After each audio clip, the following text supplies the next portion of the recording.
آپ تمام اماموں کی کتابیں اٹھا کر کے دیکھ لیجئے، کسی نے یہ نہیں کہا ہے کہ تم رسول کی اتباع چھوڑ کر کے میری اتباع کرو. یہ تو زبردستی ان کو متبع بنا لیا گیا ہے. مان نہ مان میں تیرا مہمان.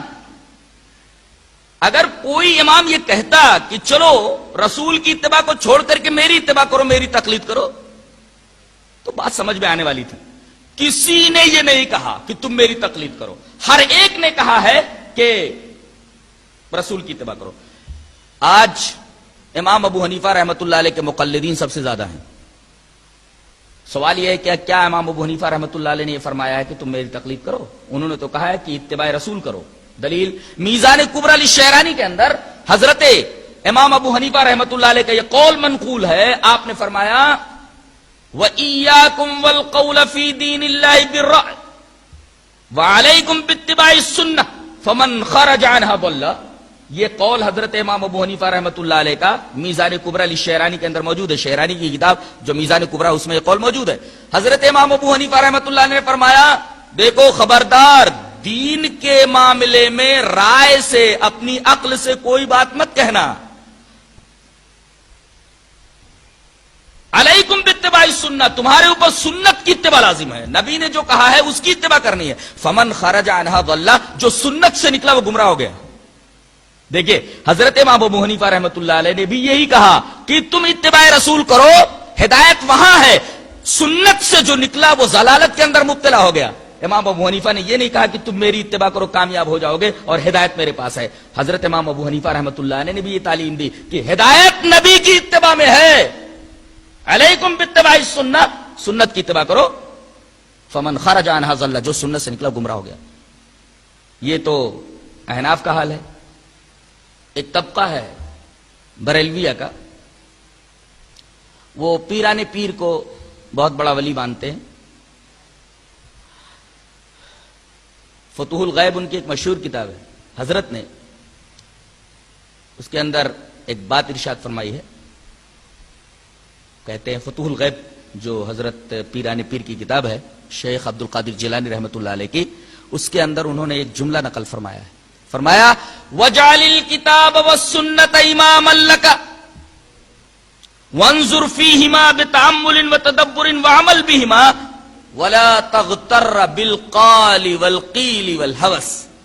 فتوح الغیب میں پیران پیر نے شیخ عبد القادر جیلانی رحمۃ اللہ علیہ نے فرمایا کہ تم کتاب اور سنت کو اپنا امام بنا لو. وَجْعَلِ الْكِتَابَ وَالسُّنَّةَ إِمَامًا لَكَ، قرآن اور حدیث کو اپنا امام بنا لو.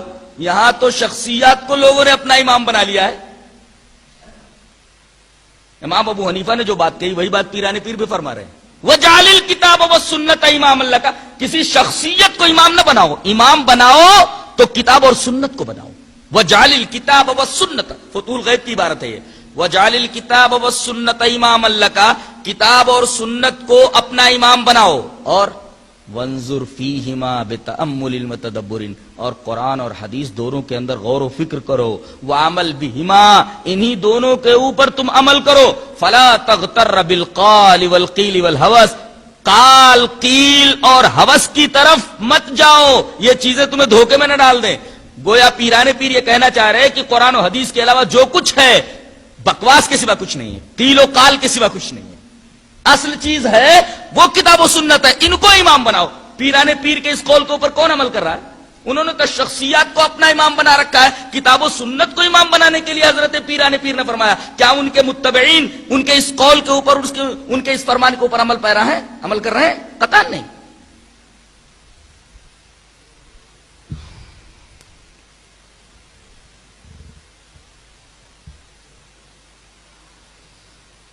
پہلے ایک صحابی کا قول نقل کرتا ہوں، اس کے بعد پھر ائمہ کے اقوال. حضرت ابن عباس رضی اللہ تعالیٰ عنہما کا یہ قول فتح المجید جو کتاب التوحید کی شرح ہے اس میں موجود ہے. اس طرح ہے یوشک، وقال ابن عباس رضی اللہ تعالیٰ عنہما یوشک ان تنزل علیکم حجارۃ من السماء اقول قال رسول اللہ صلی اللہ علیہ وسلم وتقولون قال ابو بکر و عمر. حضرت ابن عباس رضی اللہ تعالیٰ عنہ فرماتے ہیں کہ قریب ہے کہ تمہارے اوپر آسمان سے پتھر برسیں، میں کہتا ہوں کہ رسول اللہ صلی اللہ علیہ وسلم نے فرمایا، تم کہتے ہو ابو بکر اور عمر نے کہا. حضرت ابن عباس یہ فرمانا چاہ رہے کہ جہاں رسول کی بات آ جائے وہاں ابو بکر اور عمر کی بات نہیں مانی جاتی. یہ حضرت ابن عباس رضی اللہ تعالیٰ عنہما کا فرمان ہے. حضرت امام ابو حنیفہ کا ایک قول جسے صالح فلانی نے ایقاظ و ہمم اولی الابصار کے اندر نقل کیا ہے، جی چاہتا ہے کہ وہ قول بھی پیش کر دوں. قول اس طرح ہے: اذا قلت قولا يخالف کتاب اللہ وخبر الرسول فاترکوا قولی. صالح فلانی نے اس کو ایقاظ و ہمم الابصار جو ان کی کتاب اس کے اندر یہ قول نقل کیا ہے. حضرت امام ابو حنیفہ رحمۃ اللہ نے فرمایا کہ جب میں کوئی ایسی بات بولوں، اذا قلت قولا، جب میں کوئی ایسی بات بولوں یخالف کتاب اللہ و خبر الرسول، جو کتاب اللہ اور خبر رسول یعنی قرآن اور حدیث کے خلاف ہو، فاترکوا قولی، تم میرا قول چھوڑ دو. کیا امام ابو حنیفہ کے پیرو اور ان کے مقلدین امام ابو حنیفہ کے اس قول کے اوپر عمل پیرا ہیں؟ مانتے ہیں کہ اگر امام ابو حنیفہ رحمۃ اللہ علیہ کا کوئی قول قرآن و سنت کے خلاف ہو تو اس کو چھوڑ دیا جائے؟ کہاں چھوڑ رہے ہیں؟ چھوڑ دیں تو افتراق ویسے ہی ختم ہو جائے، جھگڑا ویسے ہی ختم ہو جائے. چھوڑ کہاں رہے ہیں؟ امام شافعی رحمۃ اللہ علیہ کا قول جسے شارح کتاب التوحید صاحب فتح المجید نے نقل کیا ہے، اس طرح ہے: وقال الامام الشافعی اجمع العلماء على ان من استبانت له سنة عن رسول الله صلی اللہ علیہ وسلم لم يكن له ان يدعها لقول احد من الناس. حضرت امام شافعی رحمۃ اللہ نے فرمایا کہ رسول اللہ صلی اللہ علیہ وسلم کی سنت اگر واضح طور پر تمہارے سامنے آ جائے کہ یہ رسول کی سنت ہے تو اس پر تمام علماء کا اجماع ہے کہ کسی آدمی کے قول کے مقابلے میں رسول کی سنت کو نہیں چھوڑا جا سکتا. ایک طرف پوری دنیا کے لوگوں کی باتیں ہوں، ایک طرف نبی کی بات ہو، ثابت ہو جائے کہ یہ نبی کی بات ہے تو دنیا کے کسی بھی آدمی کے قول کے مقابلے میں نبی کی بات نہیں چھوڑی جا سکتی. کیا حضرت امام شافعی کے اس قول کو لوگ نگاہ میں رکھتے ہیں؟ قطعاً نہیں. حضرت امام مالک رحمۃ اللہ علیہ نے فرمایا، ان کا یہ قول بھی فتح المجید میں منقول ہے. حضرت امام مالک رحمۃ اللہ نے فرمایا: وقال الامام مالک ما منا الا وهو راد ومردود علیہ الا صاحب هذا القبر.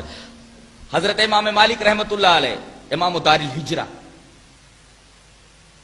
مسجد نبوی میں حدیث کا درس دیا کرتے تو مسجد نبوی میں رسول اللہ صلی اللہ علیہ وسلم کی قبر حجرہ عائشہ میں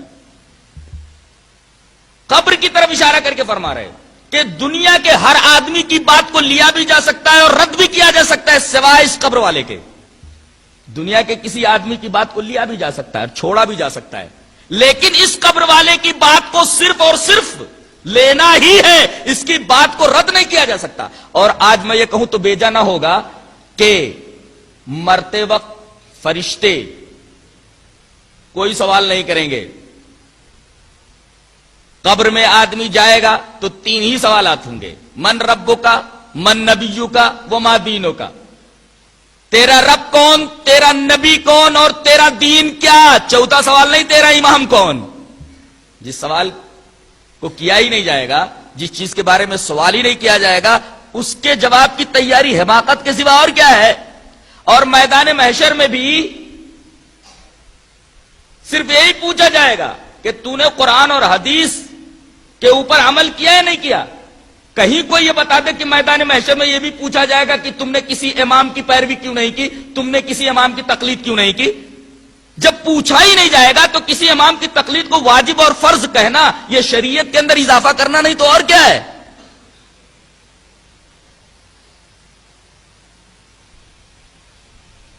امام مالک رحمۃ اللہ علیہ نے وہی بات فرمائی کہ دنیا کے ہر انسان کی بات کو لیا بھی جا سکتا، رد بھی کیا جا سکتا، الا صاحب هذا القبر، مگر اس قبر والے کی بات کو صرف لیا جانا ہے بس.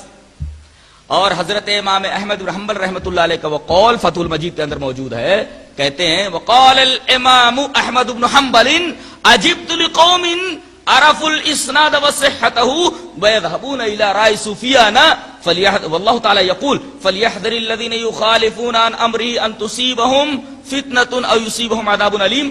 مجھے تعجب ہوتا ہے ایسے لوگوں کے اوپر جن کو معلوم ہو جاتا ہے کہ یہ حدیث ہے، حدیث کو چھوڑ کر کے وہ سفیان ثوری کے قول کی طرف جاتے ہیں.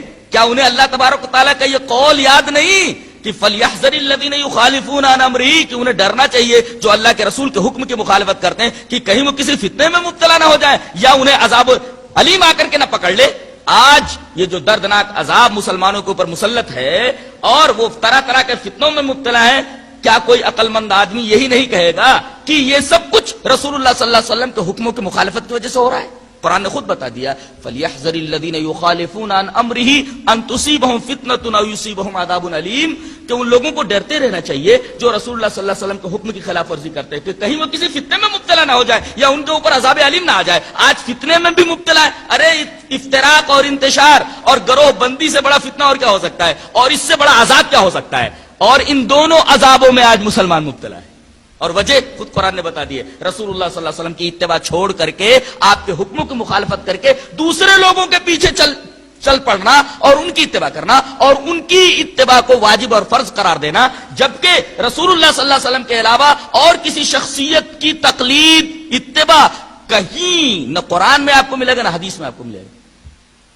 نہ جانے کس دلیل سے یہ شخصیات کی تقلید کو واجب اور فرض قرار دیتے ہیں. حیرت تو اس بات پہ ہے، اور اس بات پہ جتنا حیرت کیا جائے اور جتنا ماتم کیا جائے، جتنا افسوس کیا جائے اتنا کم ہے کہ جس کا ذکر نہ تو قرآن میں ہے، نہ جس کا ذکر حدیث کے اندر ہے، اور نہ وہ چیز واجب کی گئی ہے اللہ کی طرف سے، نہ اس کے رسول کی طرف سے، نہ فرض کی گئی ہے، اس کو واجب اور فرض امتی بنا لے. اس سے زیادہ حیرت انگیز بات اور کیا ہو سکتی ہے، اور اس سے زیادہ افسوسناک بات اور کیا ہو سکتی ہے؟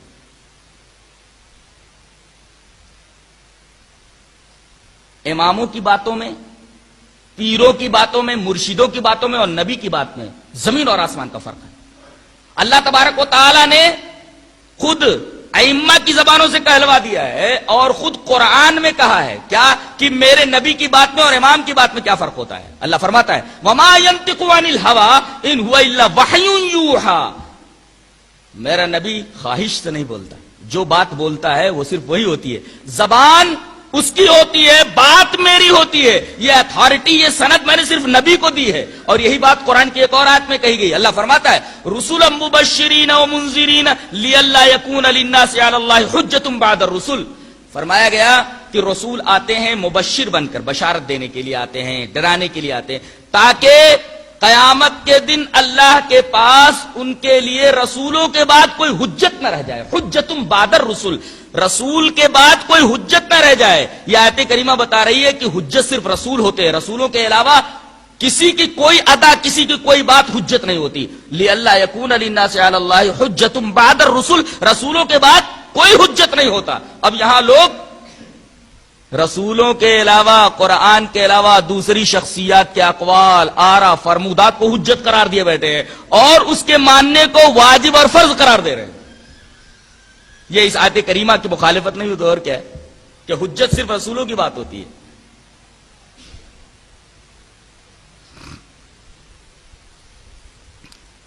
امام مالک کی زبان سے کہلوا دیا گیا کہ آپ کہہ دیجئے کہ آپ کی بات میں اور نبی کی بات میں کیا فرق ہے. امام مالک رحمۃ اللہ علیہ کا وہ قول جامع و بیان العلم و فضلہ کے اندر امام ابن عبد البر نے لکھا ہے. حضرت امام مالک رحمۃ اللہ علیہ فرما رہے انما انا بشر، میں ایک انسان ہوں، اختی و اسی، میرا اجتہاد صحیح بھی ہو سکتا ہے، میرا اجتہاد غلط بھی ہو سکتا ہے. فانظروا فی رائی، تو میرے اجتہاد میں غور کرو. فَكُلُّ مَا وَافَقَ الْكِتَابَ وَالسُّنَّةَ فَخُذُوهُ وَكُلُّ مَا لَمْ يُوَافِقِ الْكِتَابَ وَالسُّنَّةَ فَاتْرُكُوهُ. میرا اجتہاد آئے تو اس میں غور کرو، اس لیے کہ میرے سے غلطی بھی ہو سکتی ہے اور مجھ سے صحیح بات بھی ہو سکتی ہے. تو میری بات میں، میرے اجتہاد میں غور کرو. جو اجتہاد قرآن اور سنت کے موافق ہو، فَكُلُّ مَا وَافَقَ الْكِتَابَ وَالسُّنَّةَ فَخُذُوهُ، جو بات میری قرآن و سنت کے موافق ہو اسے لے لو. وَكُلُّ مَا لَمْ يُوَافِقِ الْكِتَابَ وَالسُّنَّةَ فَاتْرُكُوهُ، جو بات کتاب و سنت کے مخالف ہو اس کو چھوڑ دو. یعنی نبی کی ہر بات حجت، لیکن اماموں کی وہی بات مانی جائے گی جو قرآن اور حدیث کے موافق ہو. اگر کوئی اجتہاد امام کا قرآن اور حدیث کے مخالف ہو تو اس اجتہاد کو چھوڑ دیا جائے گا. یہ خود اماموں نے کہا ہے. آپ نے امام شافعی کا قول دیکھا، امام احمد بن حنبل رحمۃ اللہ علیہ کا قول دیکھا، تمام ائمہ کے اقوال آپ کے سامنے آ گئے. واضح یہ ہوا کہ کسی بھی امام نے اپنی تقلید اور اپنی اتباع کی طرف نہیں بلایا ہے، ہر ایک نے یہ کہا ہے کہ تم نبی کی اتباع کرو، فلاح وہی ہے، ہدایت وہی ہے، کامیابی وہی ہے، اور قرآن نے بھی یہ بات کہی۔